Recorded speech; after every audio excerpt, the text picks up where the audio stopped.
Panginoon, dakila at makapangyarihang Diyos na laging tapat sa umiibig sa iyo at sumusunod sa iyong mga utos, nagkasala po kami.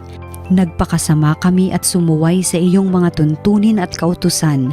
Hindi kami nakinig sa iyong mga propeta na nagpahayag sa aming mga hari, tagapamuno, magulang at sa buong bayan.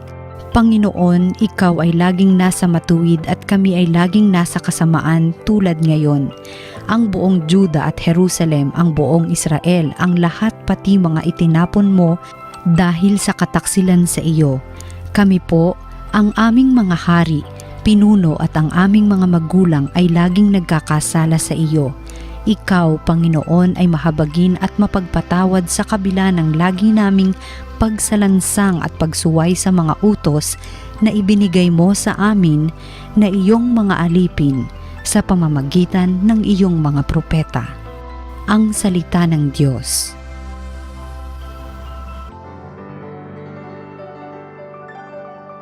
Panginoon, aming hiling patawad sa sala namin. Huwag mong parusahan kaming mga anak sa pagkakasala ng aming magulang. Ikaw ay mahabag sa mga lingkod mong pag-asa'y pumanaw. Panginoon, aming hiling patawad sa sala namin. Mahabag ka sana kami ay tulungan, Panginoong Diyos na tagapagligtas. Dahil sa pangalan mo kaming nagkasalay patawaring ganap, at ang pagpupuri sa iyo ng madlay hindi maglilikat. Panginoon, aming hiling patawad sa sala namin. Iyong kahabagan ang mga bilanggong kanilang hinuli, dinggin mo ang daing sa taglay mong lakas, iligtas mo silang takdang papatayin. Kaming iyong lingkod, lingkod mo kaming parang mga tupa sa iyong pastulan. Magpupuring lagit magpapasalamat sa iyong pangalan. Panginoon, aming hiling patawad sa sala namin. Ang mabuting balita ng Panginoon ayon kay San Lucas. Noong panahong iyon, sinabi ni Jesus sa kanyang mga alagad, "Maging mahabagin kayo gaya ng inyong ama. Huwag kayong humatol at hindi kayo hahatulan ng Diyos. Huwag kayong magparusa at hindi kayo parurusahan ng Diyos. Magpatawad kayo sa inyong kapwa at patatawarin kayo ng Diyos. Magbigay kayo at bibigyan kayo ng Diyos. Hustong takal, siksik, liglig at umaapaw pa ang ibibigay sa inyo. Sapagkat ang takalang ginagamit ninyo sa iba ay siya ring gagamitin ng Diyos sa inyo." Ang mabuting balita ng Panginoon. Pinupuri ka namin, Panginoong Hesukristo. Kapanalig, narinig po natin ang mabuting balita para sa Lunes na ito ng ikalawang linggo sa ating paghahanda sa muling pagkabuhay ng ating Panginoon o kapanahunan ng Kwaresma. At sa Ebanghelyo mula kay San Lucas, narinig po natin ang isang kataga na madalas nating naririnig o binibigkas. Ang mga sinasabi ng Panginoon, siksik, liglig at umaapaw.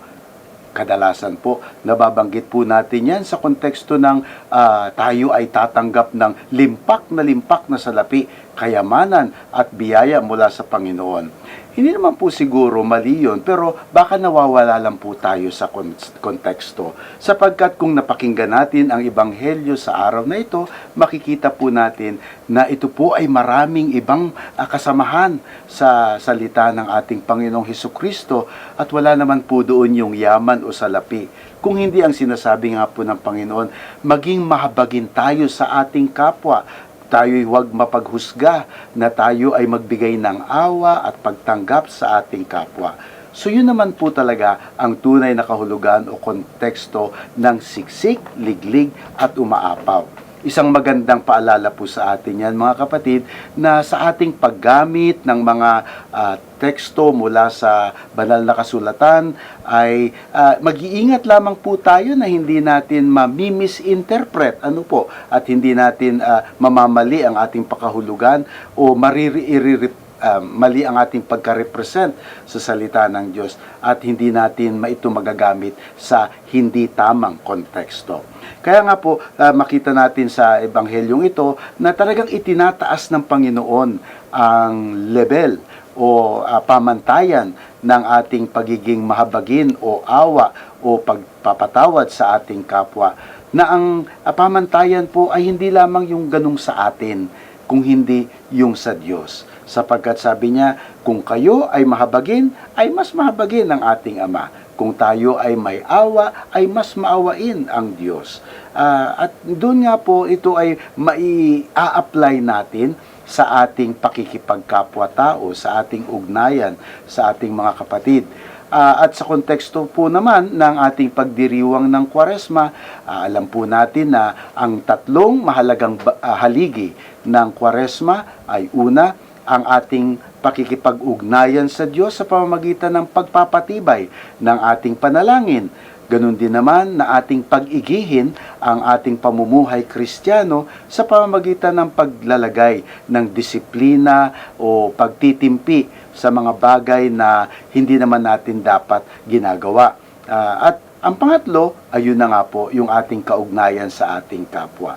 At mahalaga po dito na ating mai-apply, na tayo'y maging mahabagin, may awa, mapag-unawa, at mapagtanggap sa ating kapwa. Alam po natin na sabi nga sa Ingles ay better said than done. Dahil iba-iba na nga naman po talaga ang level ng ating pagpapatawad o pag-unawa sa kapwa. Merong iba dyan, minsan lang masaling, minsan lang masaktan, ay napapaso na o nadadala na at sasabing hindi na sila makakatulong o hindi na sila magpapatawad. May iba rin naman sa atin na medyo mas maluwag na siguro masasaktan sila sa isang araw o dalawa o kahit isang linggo, pero madali rin naman po silang nakaka-recover at sila ay nakaka-move on, ika nga.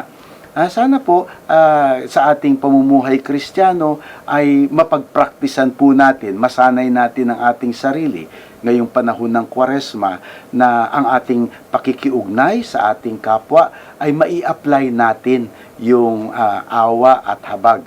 No, nawa ay, sabi nga, may kasabihan nga po dito na it takes a strong heart to love, but it takes a stronger heart to continue loving.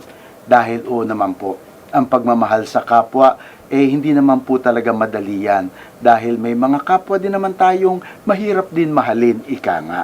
Mahirap din patawarin o unawain. Ganun pa man, hindi po tayo dapat humihinto. Bagkus, yung persistent, yung patuloy na pagmamahal sa ating kapwa, ay yun ang susuklian ng Panginoon ng siksik, liglig at umaapaw. Na kapag ang talagang mensahe po ng ating Panginoon dito, ang kanyang hamon, na kapag tayo ay tumulad sa habag ng Diyos, sa kanyang awa, pag-unawa at pagtanggap sa kapwa, ay mas hihigitan pa ng Panginoon ang kanyang habag, awa at pagpapatawad sa atin. At may bonus pa po yan. Dahil ang bonus ng Panginoon kapag yun po ay ating ginagawa, kapag tayo po ay nakakapagpatawad o tumatanggap sa ating kapwa, ay dadagdagan niya pa ng ng kapayapaan, kapanatagan ng ating kalooban. At sa ganon ay magkakaroon din tayo ng tunay na saya, na ligaya na tanging Diyos lamang ang makapagbibigay.